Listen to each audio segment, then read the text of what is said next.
Hello everyone and welcome to my channel.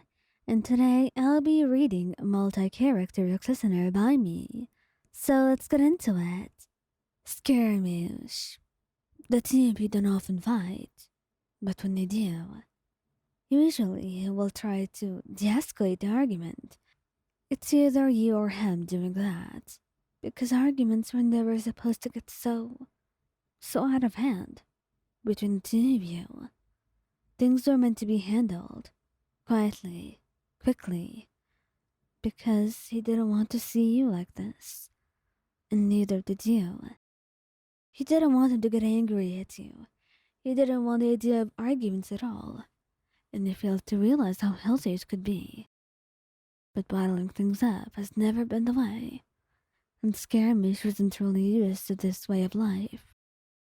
So when he got mad, things are bound to get out of hand one way or another. That's why when they started yelling at one another, sooner or later, Scaramouche moved forward and grabbed you by the collar. "Don't you talk back to me, Ryan," he had yelled out, and immediately whatever fight it had disappeared, your eyes widening in disbelief and fear. "Scara, you're not being yourself. Let me go," you said, trying to push him away, but he slammed you against the wall, so hard that it would surely bruise, and he felt yourself fall up. And that's exactly when he realized just how much he'd taken this so far, and what he had done wrong. Immediately he let go of you, his eyes going wide with shock and disgust and terror at his own actions. "Ryan, I... please, just don't hurt me. I can't take this, Scaramouche. I need to go. Please." You ask him, and he steps away, not wanting to scare you any further. Immediately you go to your own room, grabbing a couple of your things and leaving as fast as you could. He couldn't blame you. Not really. He had hurt you. He was strong, and he was abusing that. He felt himself cry after you left. He had ruined everything that he had had because of his anger and his selfishness. Perhaps the two of you could have been wrong at one point, but now with what he had done, he had just taken things so far when he didn't really have to. He didn't know if apology would fix this, if anything he would ever say could fix this at all. But he knew he had to try, or at the very least, apologize, even if he would never forgive him. And he was determined to do that, to do one thing right, even if he would never forgive him for his acts. He would understand that he was undeserving of you and your forgiveness and your time. But he wanted to give you something, one thing to remember him by, that wouldn't be this memory. So at the very least, he will try and make his apology worthwhile, something worth looking back on. Xiao. Xiao has his moments when things aren't too clear in his head, when the world is clouded, and when his thoughts are all over the place. He doesn't know what to truly do in those moments, except maybe avoid everyone and stay in seclusion. Usually he would do that, but with you, it was less of a possibility. And he thought maybe you could ignore it. Maybe you could just live through it, and it would go away.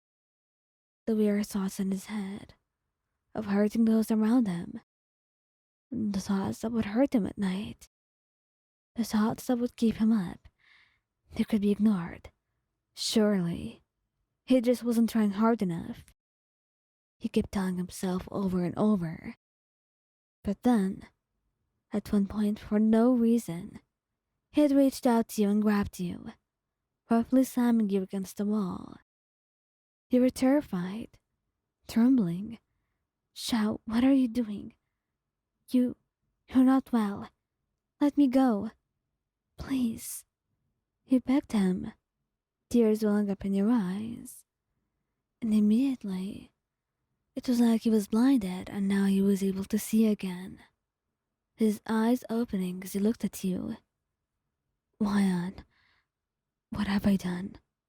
What have I done? He said over and over, trying to realize what just happened. How could it have gone so wrong? How could he do this to you, no matter the condition he was under? You tried to reach out to him to see if he was okay, because you could truly tell that he wasn't being himself. He didn't mean this. Something was wrong, and you had to help him. But he immediately pushed you away, much more gently than before. You need to get away from me, Ion. Please. Don't get any closer. I will hurt you. I've warned you before and I'm warning you now. If you come close to me, you're getting hurt, he said. And that's all you got from him before he teleported. He needed to settle this. He needed to calm down and make a decision. But little did he know, that decision, to leave you for your safety, it was not his alone. It was yours as well. You were a human with full capabilities to think and function, and he didn't want to leave him. It may be dangerous, but just like now, you were sure he would be able to come back from whatever he was going through and stop hurting you. If it ever comes to that again, for now you would just wait and try and find him and convince him he wasn't at fault. That whatever demons were fighting him in his head, you were more than ready to take that battle and stand by him, by his side, all along and all the way. He needed someone, and no matter how dangerous or scary it may be, you were not going to give up on him. You were not going to leave him, no matter what happens, because that's what love meant. It meant sacrifice, and it meant being brave and stupid for whom you loved.